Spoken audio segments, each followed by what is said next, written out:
Hello students, आज हम पढ़ेंगे वर्क एनर्जी थ्योरम। इससे पहले हमने काइनेटिक एनर्जी पढ़ ली, काइनेटिक एनर्जी का relation with momentum, linear momentum, वो भी पढ़ लिया, P = √2m के। आज टॉपिक है work energy theorem. Work energy theorem ये एग्जाम पॉइंट ऑफ व्यू से बड़ी इंपॉर्टेंट है। एग्जाम में जनरली टेस्ट में दे दिया जाता है, prove state and prove work energy theorem, ऐसे आता है question, state and prove work energy theorem. अब देखो इसका स्टेटमेंट, वर्क एनर्जी थ्योरम का स्टेटमेंट, इसका पहले मैथमेटिकल लिख देता हूं। इसका स्टेटमेंट होता है work done is equal to change in kinetic energy. ये इसका की पॉइंट है।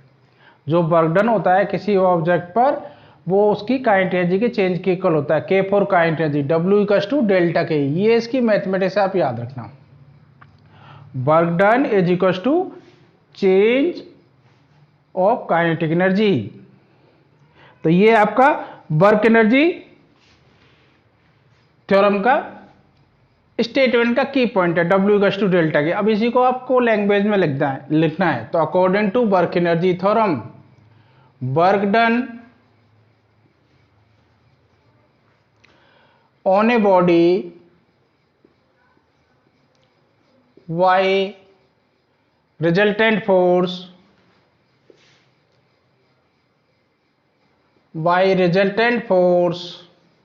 work done on a body by resultant force is equal to change of its kinetic energy. ये इसका स्टेटमेंट है, work done on a body is equals to change of its kinetic energy. जब work done होगा तो उसकी kinetic energy जितनी change होगी वो उसके वर्क डन, जो फोर्स लगेगा तो उसकी जितनी काइनेटिक एनर्जी चेंज करेगा वो उसके वर्क डन के इक्वल होगा। ये इसका स्टेटमेंट है। अब इसे हमें प्रूव करना है। तो एक तो केस होता है कांस्टेंट फोर्स, कभी कभी दे देते हैं prove work energy theorem when constant force apply on it. तो देखिए जब F कांस्टेंट है, F कैसा है आपका कांस्टेंट, तो कंफर्म F = क्या होता है ma। तो A कांस्टेंट हो जाएगा, F कांस्टेंट, मास कांस्टेंट होता है, तो A कांस्टेंट होगा।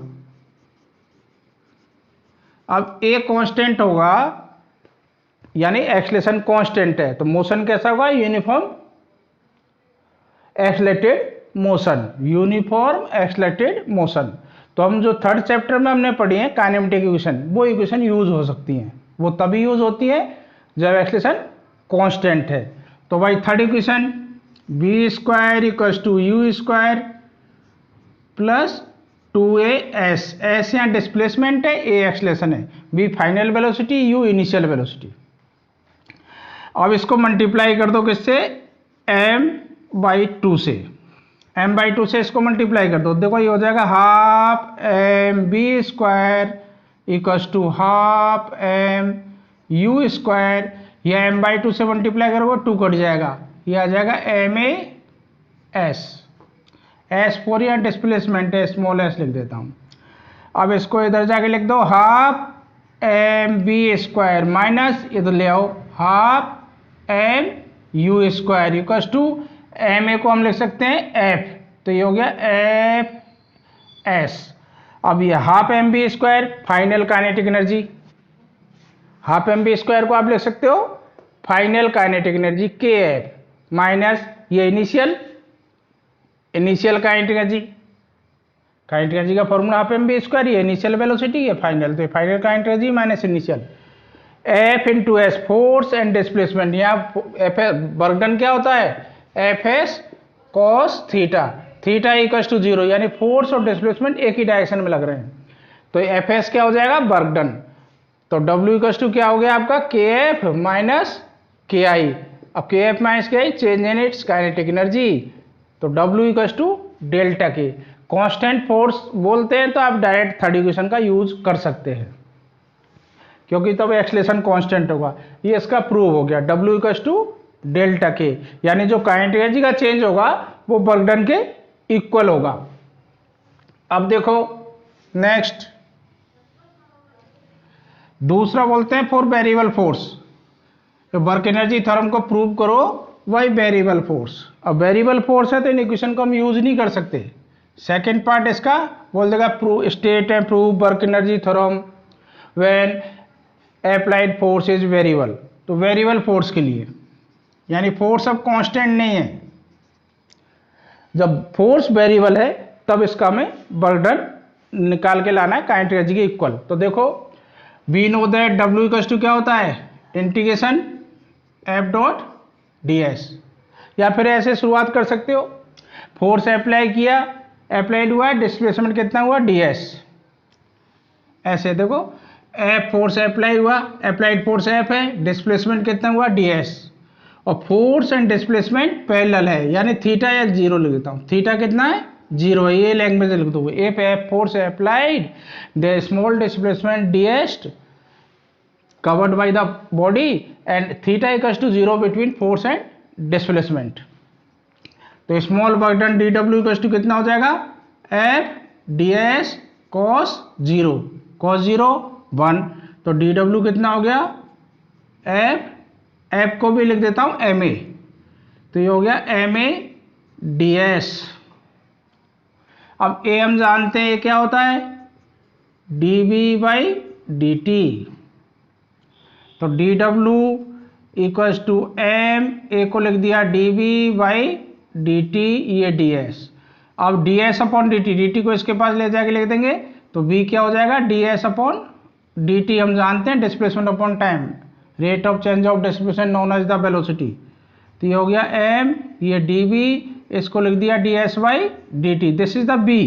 तो ये बन जाएगा M B D V D W equals to, ये आ गया D W equals to M B D V. अब इधर लिख रहा हूं तो ये अपना स्टेप आ गया D W equals to M B D we.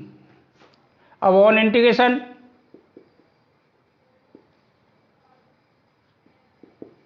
कर दो इंटीग्रेशन डी डब्ल्यू, तो D W starting work done 0, total D W का इंटीग्रेशन डब्ल्यू आ जाएगा, टोटल वर्क डन आ जाएगा। और ये एम बी डी वी, यहाँ चेंज किसका हो रहा है वेलोसिटी का। सपोज इनिशियल वेलोसिटी u और फाइनल v।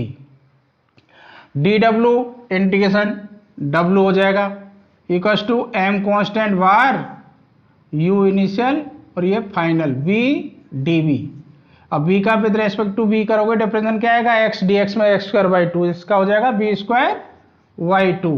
m इसका इंटीग्रेशन होगा b स्क्वायर वाई 2 और ये लिमिट u टू v, और लिमिट रख दो m, ये पहले v के प्लेस पे v लगो v square by 2 minus U square by 2, और इसको ब्रैकेट को हटा दो, half M B square minus half M U square. This is final kinetic energy, this is initial kinetic energy. तो क्या आ गया आपका W equals to delta K, W equals to delta K. ये delta K change in kinetic energy यानी work done is equals to change in kinetic energy of the body when force apply on it. तो जो work done होता है वो kinetic energy के change के equal होता है। ये दोनों तरीके से प्रूव कर दिया मैंने। फोर्स वेरिएबल लेके तो इंटीग्रेशन मेथड यूज कर लो, अगर कुछ नहीं बोलता है तब भी आप इंटीग्रेशन मेथड से कर सकते हो। अगर वो कांस्टेंट फोर्स बोलता है तो इक्वेशन थर्ड इक्वेशन का यूज भी कर सकते हो, उससे भी कर सकते हो। अब इसका थोड़ा रिजल्ट को डिस्कस कर लेते हैं। देखो W इक्वल्स टू क्या आया था डेल्टा के, डेल्टा के means final kinetic energy minus initial kinetic energy, ये W है। अब इफ W पॉजिटिव है वर्क डन कैसा है पॉजिटिव आ रहा है, तो डेल्टा के यानी के एफ माइनस के आई कैसा होगा पॉजिटिव, पॉजिटिव का मतलब ग्रेटर देन 0, तो फाइनल काइनेटिक एनर्जी ज़्यादा हो जाएगी के आई से। यदि दोनों उल्टा भी बोल सकते हो रिवर्स में इसको, अगर फाइनल काइनेटिक एनर्जी ज़्यादा है तो कन्फर्म फिर बर्डन पॉजिटिव है। दूसरा इसका केस, इफ बर्डन कैसा है, नेगेटिव है, तो फिर डेल्टा के कैसा होगा, लेस देन जीरो। डेल्टा के लेस देन जीरो मीन्स के एफ माइनस के आई लेस देन जीरो, तो फाइनल काइनेटिक एनर्जी कम है, यानी काइनेटिक एनर्जी का लॉस हो रहा है, कम हो गई, तो बर्डन कैसा होगा, नेगेटिव। एक केस और है, बर्डन हो ही नहीं रहा, W इक्वल्स टू जीरो है, जैसे यूनिफॉर्म सर्कुलर मोशन में होता है, तो डेल्टा के यानी के एफ माइनस के आई क्या आ जाएगा, जीरो। तब के एफ इक्वल्स टू क्या होगा, के आई, यानी काइनेटिक एनर्जी चेंज नहीं होगी। काइनेटिक एनर्जी चेंज नहीं होगी इसका मतलब स्पीड चेंज नहीं होगी। ये हम 12th क्लास में भी यूज करते हैं इस कॉन्सेप्ट का। अगर कोई फोर्स अप्लाई हो रहा है और kinetic energy change, force apply हो रहा है और बर्डन जीरो है, तो कंफर्म उसकी काइनेटिक एनर्जी चेंज नहीं होगी, स्पीड कांस्टेंट रहेगी। जैसे यूनिफॉर्म सर्कुलर मोशन में फोर्स लगता है सेंटीपिटल फोर्स mv²/r, लेकिन वहाँ थीटा 90 होता है। ऐसे ये यूनिफॉर्म सर्कुलर मोशन और ये mv²/r, ये सेंटीपिटल फोर्स, अगर फ्यूगल फोर्स लोगे तो इधर आ जाएगा, और ये तो आ गया फोर्स, और डिस्प्लेसमेंट टेंजेंशियल होता है इसमें वेलोसिटी के अलोंग, तो ये थीटा 90 होता है। थीटा 90 से W इक्वल्स टू होता है ना FS cos theta, cos 90 zero होने से बर्डन जीरो हो गया, तो इसमें kinetic energy remain constant. Kinetic energy कैसी रहेगी, कांस्टेंट रहेगी। काइनेटिक एनर्जी कांस्टेंट रहने का मतलब स्पीड कांस्टेंट रहेगी, यानी उसकी स्पीड चेंज नहीं होगी। तो ये इसके छोटे छोटे इसके रिजल्ट का डिस्कशन था इस पे बेस्ड, और कल हमने वो P इक्वल्स टू 2m के पढ़ा था ना इससे पहले की क्लास में, उस पे बेस्ड क्वेश्चंस करते हैं। काइनेटिक एनर्जी, ये वर्क एनर्जी थ्योरम और काइनेटिक एनर्जी और मोमेंटम के रिलेशन के बिटवीन, रिलेशन में से रिलेटेड बेस्ड जो क्वेश्चन है वो करते हैं। तो पहला क्वेश्चन देखो मैं पढ़ रहा हूं, a body of mass 4 kg, एक मिनट बुक ही ले लेता हूं। एग्जाम्पल पहला पढ़ रहा हूं, a body of mass 4 kg, लिख देता हूं, a body of mass 4 kg, a body of mass 4 kg initially at rest,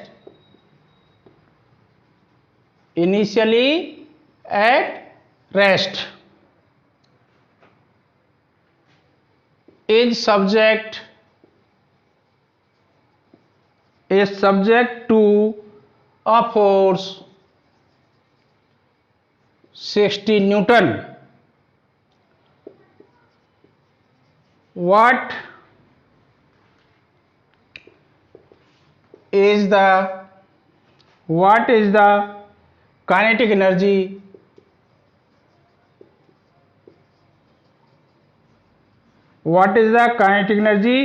acquired? What is the kinetic energy acquired by the body at the end of 10 seconds? At the end of 10 second. देखो जब भी आप questions करते हो तो फॉर्मूले तो आपको याद होना ही चाहिए, लेकिन सबसे पहले क्वेश्चंस को अंडरस्टैंड आपको करना होगा। ये बोल रहे हैं a body of mass 4 kg, तो आपको गिवन इन्फॉर्मेशन क्या हो गया, बॉडी का मास दे दिया 4 kg, इनिशियली एट रेस्ट, इसका मतलब इनिशियल वेलोसिटी कितनी होगी, zero, is subject to a force, force कितना लग रहा है, 60 न्यूटन।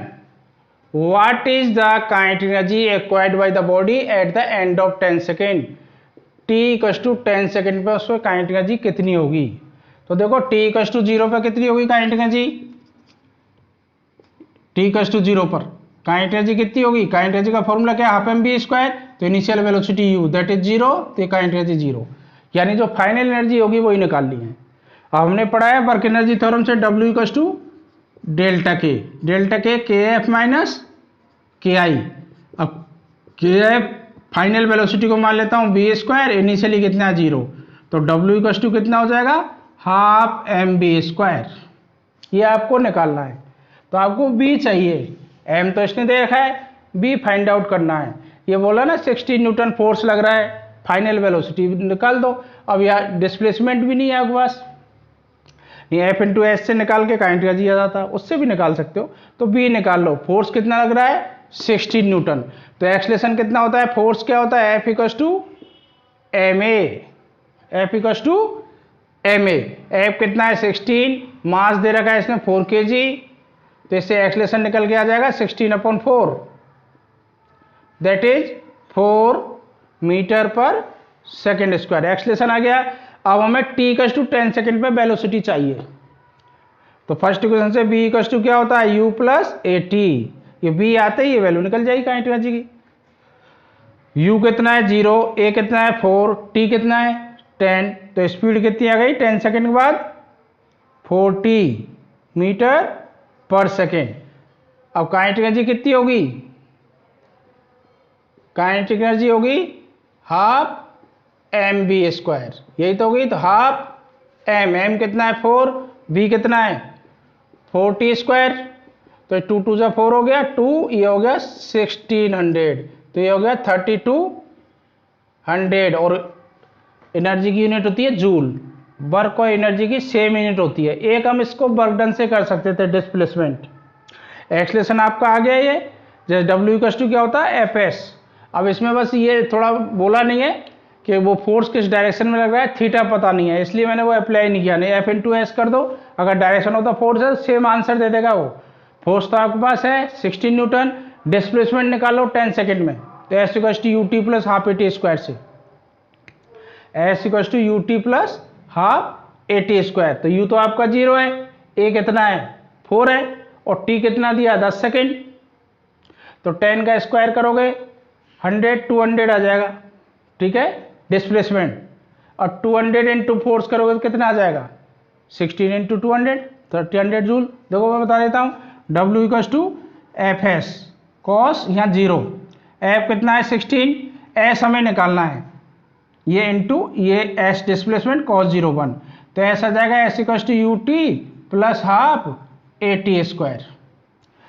अब एस निकालने यू 0 हाफ ए आपने कैलकुलेट कर लिया 4 है, और टाइम कितना बोला है 10 सेकेंड, तो 10 का स्क्वायर 100 हो गया, तो 2 जा और 2 इंटू 100 कितना आ गया 200। अब इस 200 की वैल्यू यहाँ लिख दो, 16 इंटू 200 दैट इज 3200 जूल।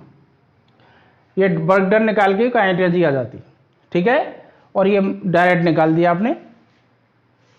अब देखो नेक्स्ट क्वेश्चन पढ़ रहा हूं।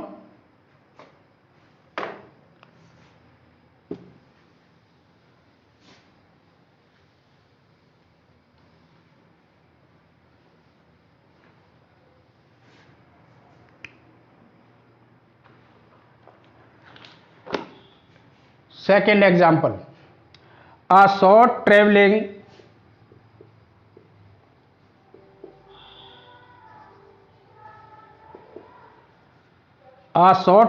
at the rate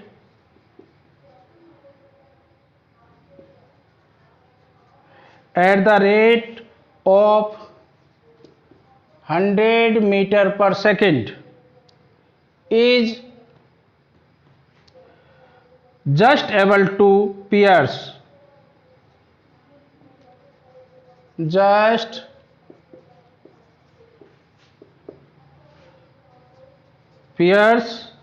a plank 4 centimeter thick.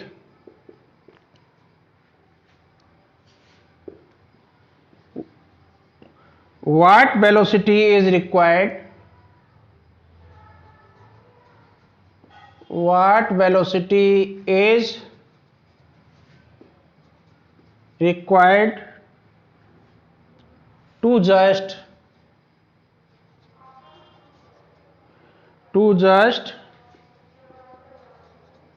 pierce a plank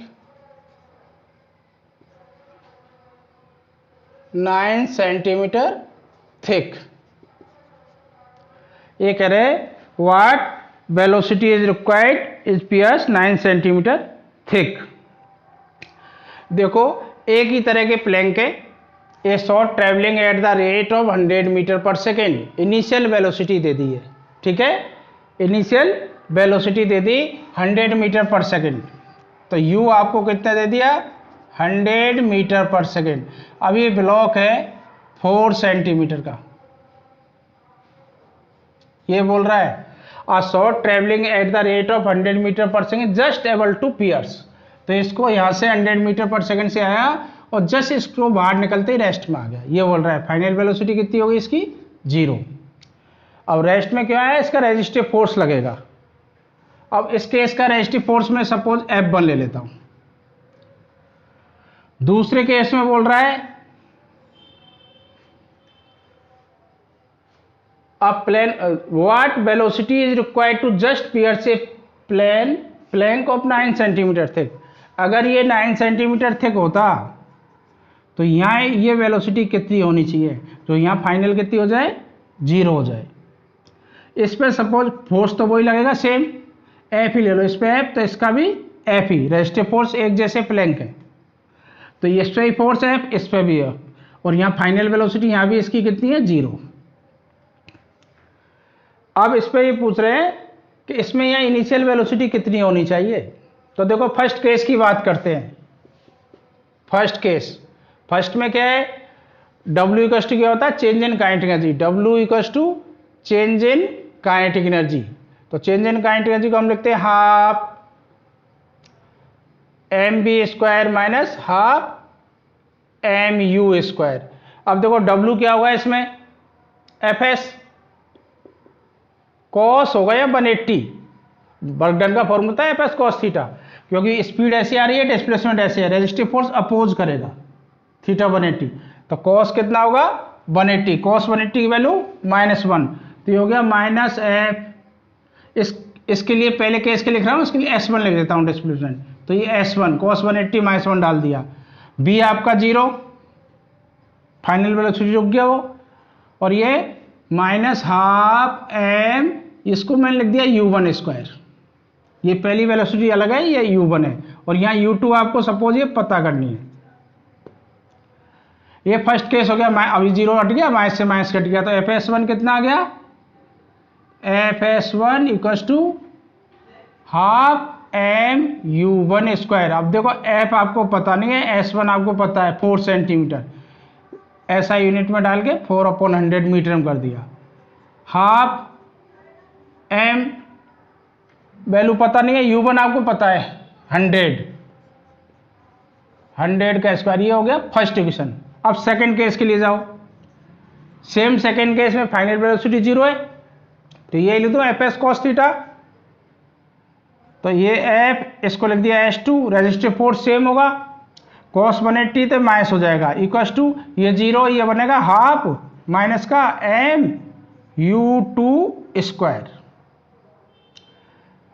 अब ये F माइनस कट जाएगा into S2 9/100 equals to half m u2 आपको पता करना है, ये सेकंड। अब फर्स्ट सेकंड से आप सॉल्व कर लो, डिवाइड कर दो, डिवाइड करते तो F कट जाएगा, ये 4/9 आएगा, 100 भी कट जाएंगे, तो फर्स्ट डिवाइडेड बाई सेकेंड, तो क्या आएगा ये इधर 100 cancel out, F cancel out, इन दोनों को कर रहा हूँ 4/9 इक्वल्स टू इधर half m cancel out 100 square upon u2 square. आपको कैलकुलेट करना है u2 इधर ले जाओ, u2 square equals to 4/9 into 100 square, तो u2 इक्वल्स टू क्या आ जाएगा रूट 4/9 इंटू 100 स्क्वायर। देखो 4 का 2 बार, 9 का 3, 100 स्क्वायर 100 बार, 200/3। अगर डिवाइड कर देते हो तो 20 में 3 6 18, फिर 3 6 18.66 मीटर पर सेकेंड, ये स्पीड आ जाएगी। ये स्पीड चाहिए 9 सेंटीमीटर को जस्ट पियर्स करने के लिए, ठीक है।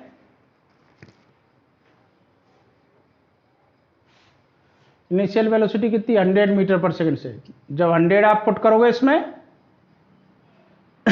तो आपकी जाएगी 66 2/3 इंटू 100,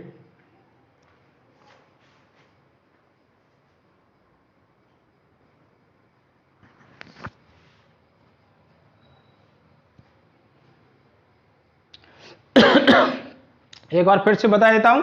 देखो इसमें ये बोला है short travelling at the rate of 100 metre per second से रेट से ट्रेवल करके इसमें एंटर करती है। तो एफ एस कॉस थीटा जो एंटर करती है और बाद में वो रेस्ट में आ जाती है। तो आपका वही फॉर्मूला W को टू डेल्टा के, तो W क्या हुआ F S cos theta. Theta resistive force है इसलिए कॉस थीटा 180 हो जाएगा। एफ फोर्स लगा, ये डिस्प्लेसमेंट कॉस 180 का -1। फाइनल वेलोसिटी इसकी 0 हो गई। Initial half m u1 square, u1 इसने दे रखा है 100, ये v1 की वैल्यू है। ये वैल्यू रख दी f s one equal to half m u1 square. तो S1 इसमें दे रखा है 4 सेंटीमीटर, तो 4/100 हाफ एम 100 स्क्वायर। अब दूसरे केस में सेम जाओगे तो S1 की जगह क्या हो जाएगा S2 minus as it is और हाफ एम u2 स्क्वायर। अब इन दोनों को डिवाइड कर दिया तो F कैंसिल आउट 4/9 और ये इनको डिवाइड करोगे half M cancel out 100 square upon u2 square. अब इसको सॉल्व कर लिया u2 स्क्वायर को इधर ले जाके, तो u2 square equal to 4/9 into 100 square. 4/9 का स्क्वायर रूट 2/3 इंटू 100, ठीक है।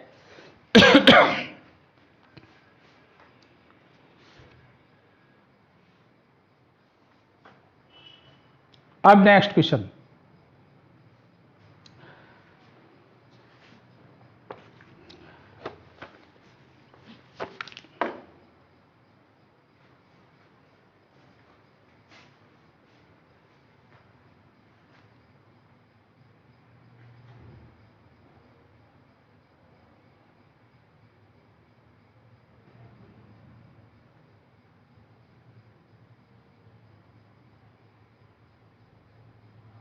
एक मिनट तभी मैं कर रहा हूं इसका आंसर। ये u2 निकाला ना बेटा, ये u2 स्क्वायर इक्वल टू,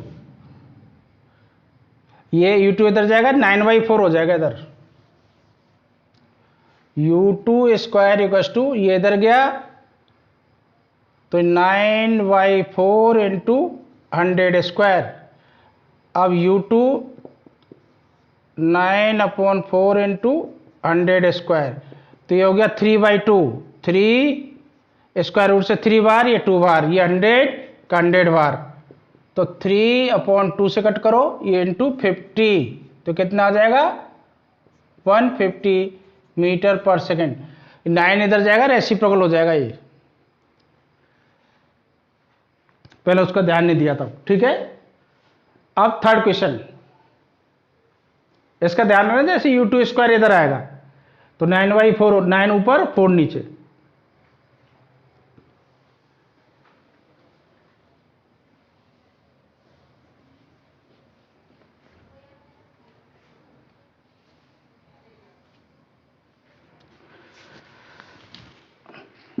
अब उस पर बेस्ड क्वेश्चन करा देता हूं। P इक्वल टू 2m के, जो इससे पहले वाली क्लास में मैंने बताया था आपको, ये रिलेशन है linear momentum equal to root 2m के, m मास के kinetic energy.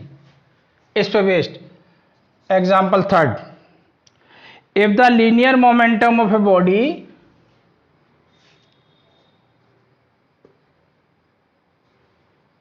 if the linear momentum of a body, if the linear momentum of body increases by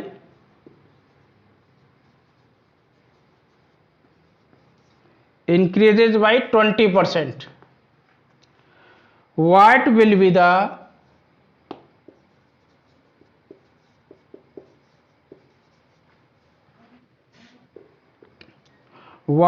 the increase in the kinetic energy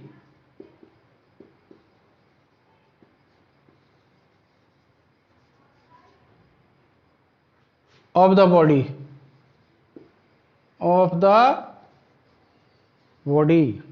अब ये question है, if the linear momentum of a body increase by 20%, linear momentum increase हो रहा है 20%, what will be the increase in the kinetic energy of the body. तो kinetic energy कितना increase होगी वो बताओ।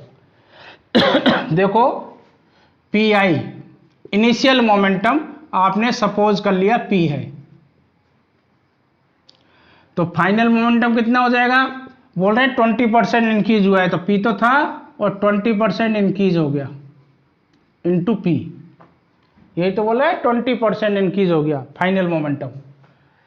तो फाइनल कितना हो गया, ये पी, ये 2500 पी बाई 5, इसको सोल्व करोगे तो कितना आ जाएगा 6 पी बाई 5, एलसीएम ले लोगे तो 5p plus P 6p upon 5, ये फाइनल मोमेंटम, ये इनिशियल मोमेंटम। अब ये बोले काइनेटिक एनर्जी का चेंज कितना होगा, ठीक है। तो देखो ये रिलेशन आपने यूज किया, we know that P equals to root 2m K, ये लीनियर मोमेंटम काइनेटिक एनर्जी, इसको ऐसे लिख लो इजी रहेगा, P square upon 2m equals to K. तो यहाँ लिख रहा हूँ, इस फॉर्मूले को हम यूज कर रहे हैं। के आई इनिशियल काइनेटिक एनर्जी क्या होगी, पी स्क्वायर अपॉन 2m, ये इनिशियल मोमेंटम p और उसका मास m है, तो के I P square upon 2m। अब फाइनल काइनेटिक एनर्जी क्या होगी, फॉर्मूला तो ये होगा p, लेकिन क्या लिखा जाएगा final momentum square upon 2m। अब फाइनल मोमेंटम मेरा, तो ये कितना होगा 6p अपॉन 5 का स्क्वायर अपॉन 2m, इसको सोल्व कर लो, 6 6 जा 36 पी स्क्वायर अपॉन 5 5 जा 25 इंटू 2m, 2 से कट जाएगा तो आ जाएगा 18 अपॉन 25, 2 18 जा पी स्क्वायर अपॉन 2m।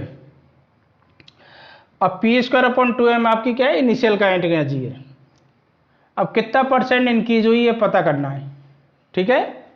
तो ये आपकी इनिशियल काइनेटिक एनर्जी, तो इसको ऐसे भी ले सकते थे आप, के एफ, या चेंज निकाल लो, चेंज कितना हुआ, इंक्रीज कितना हुआ, डेल्टा के निकाल देता हूं, इंक्रीज कितना हुआ ऐसे निकाल लो, जी रहेगा के एफ माइनस के आई, कितनी इंक्रीज हो गई। तो के एफ की वैल्यू लिख दो, के एफ कितना है 18 upon 25 P square upon 2m minus initial कितनी है पी स्क्वायर अपॉन 2m, तो इसमें P square upon 2m common ले लो, 18 increase in the kinetic energy, 18 upon 25, एक मिनट कितनी आई थी -1, ठीक है। If the linear momentum of the body increase by 20%, 20% increase हो गया, तो काइनेटिक एनर्जी कितनी इंक्रीज हो गई ये हमें निकालनी है। तो के आई कितना हुआ पी स्क्वायर अपॉन 2m, ये निकाल दिया आपने p की वैल्यू, ये p इनिशियली माना, p का 20% इंक्रीज हो गया, तो ये 5 जा ये निकाल के 65। अब इसकी वैल्यू आपने यहाँ रख दी पी एफ की, तो पी एफ की कितनी है 6p बाई 5 अपॉन 2, 6 का स्क्वायर 36p का स्क्वायर, p स्क्वायर 5 का स्क्वायर नीचे आ जाएगा 25 2m, तो 2 से कट गया, 2 से ये कट गया कितनी बार 18p square upon 18p square upon 25, ये 2 हट गया है, ठीक है। 18p स्क्वायर अपॉन 22 से काट दिया, काटा ये ऐसे काट दिया 18, तो 2 दोबारा लिख दिया 18 upon 25 P square by 18 upon 25 P square by M. अब ये आएगा 18 upon 25 P square by M ऐसे। अब इसको हमने 2m कॉमन लिया था, यहाँ 2m नहीं था तो 2 से यहाँ इंटू हो जाएगा ये 2 ऐसे, ठीक है। या उसको काटना मत, 36 अपॉन 25 लिखे थे ना 2m एज इट इज, ऐसे देखो, इसको आपकी चॉइस है, इसको आप नहीं काटोगे तो ऐसे आ जाएगा 36 पी स्क्वायर अपॉन 25, अलग से लिख देता हूँ 36 upon 25 P square upon 2m, ये अब सेम कॉमन आ जाएगा, तो ये फिर वैल्यू कितनी रह गई 36 अपॉन 25, ये 2m, ये एज इट इज वैल्यू दी। अब P square upon 2m common ले लो, तो ये कितना बचेगा 36 अपॉन 25 -1, तो पी स्क्वायर अपॉन 2m ये 36 माइनस 25 अपॉन 25, तो ये हो गया पी स्क्वायर अपॉन 2m। अब 36 में 25 गए, कितना बचा 11, तो ये आ गया 11 अपॉन 25। ये चेंज आ गया, हमें परसेंटेज निकालना है, तो इधर कर देता हूँ। ठीक है, काइनेटिक एनर्जी में कितना परसेंट का चेंज हुआ है, तो ये होगा change upon initial kinetic energy into 100, ये परसेंटेज चेंज होगा। तो देखो डेल्टा के कितना है, P square upon 2m into 11 upon 25 upon के आई है रहा, P square upon 2m into 100, ये कैंसिल आउट, ये बचा आपका 11 अपॉन 25 इंटू 100, 25 4 जा 4 11 जा 44। अगर लीनियर मोमेंटम में 20% का इंक्रीज होगा तो काइनेटिक एनर्जी में 44% का इंक्रीज हो जाएगा। ठीक है, अब एक क्वेश्चन और कराता हूं, ये तो मोमेंटम का इंक्रीज किया है, कभी कभी काइनेटिक एनर्जी का चेंज दे देता है वो। ये वो इंपॉर्टेंट क्वेश्चन है, मोस्टली एग्जाम में आपको दे देते हैं।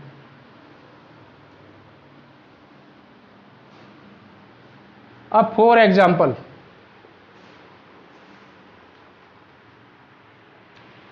if the kinetic energy of a body, if the kinetic energy of a body increased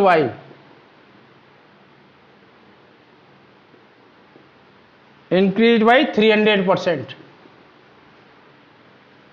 why, what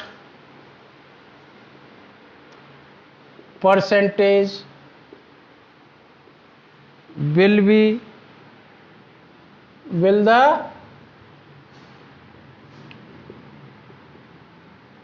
linear momentum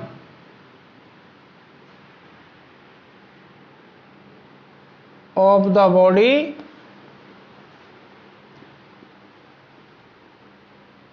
increase। ये बहुत बार क्वेश्चन दिए हुए हैं एग्जाम में। ये कह रहे हैं, अब पहले तो मोमेंटम हुआ था, इससे पहले वाले क्वेश्चन में इंक्रीज किया, आप बोल रहे काइनेटिक एनर्जी को इंक्रीज कर दिया 300%, तो लीनियर मोमेंटम कितना परसेंट इंक्रीज होगा। तो सपोज कर लो इनिशियल काइनेटिक एनर्जी के है, तो फाइनल कितनी हो जाएगी, के तो थी, इंक्रीज कितनी हो गई 300%, 300 अपॉन 100 इंटू के, कितना हो गया ये के प्लस 3k, यानी 4k इंक्रीज हो गई काइनेटिक एनर्जी। पहले कितनी थी के, और बाद में कितनी हो गई 4k, 300% इंक्रीज होने के बाद। अब करें लीनियर मोमेंटम में कितना इंक्रीज होगा, तो हमें फाइंड क्या करना है, final linear momentum minus initial momentum upon initial into 100, ये फाइंड करना है लीनियर मोमेंटम में कितना इंक्रीज हुआ है। तो देखो पी एफ कितना होगा, यही फॉर्मूला 2m के, तो 2m पी एफ पहले इनिशियल लिख देता हूँ, पी आई इनिशियल मोमेंटम कितना का 2m के इनिशियल काइनेटिक एनर्जी, और फाइनल मोमेंटम कितना होगा 2m, फाइनल काइनेटिक एनर्जी कितनी है 4k। अब 4 का 2 बाहर ले जाओ, तो ये कितना हो गया 2m के, 2m के अंदर आ गया, इसको 2 पहले लिख देता हूँ, 2 बार ए रूट 2m के, ये 4 बार ले गए तो 2 बार चल जाएगा, इसका रूट से 2m के बचेगा। अब इंक्रीज परसेंट निकालो इसका, ये हमें फाइंड ये करना है, तो इसको लिख दो P F minus P I upon P I into 100, value रखो पी एफ कितना है 2 रूट 2m के, माइनस पी आई कितना है 2m के, अपॉन इनिशियल 2m के इंटू 100, 2m के कॉमन लेके कट जाएगा, तो ये बचेगा 2 - 1 अपॉन 1 इंटू 100, यानी 2 - 1 1, यानी मोमेंटम 100% इंक्रीज होगा। पी है तो 2p हो जाएगा। ठीक है, तो ये p = 2m के पे और काइनेटिक वो वर्क एनर्जी थ्योरम या kinetic energy related based question थे। क्वेश्चंस तो बहुत सारे बनते हैं फिजिक्स में, आप जितने ज़्यादा क्वेश्चंस की प्रैक्टिस करोगे उतना अच्छे होते जाओगे।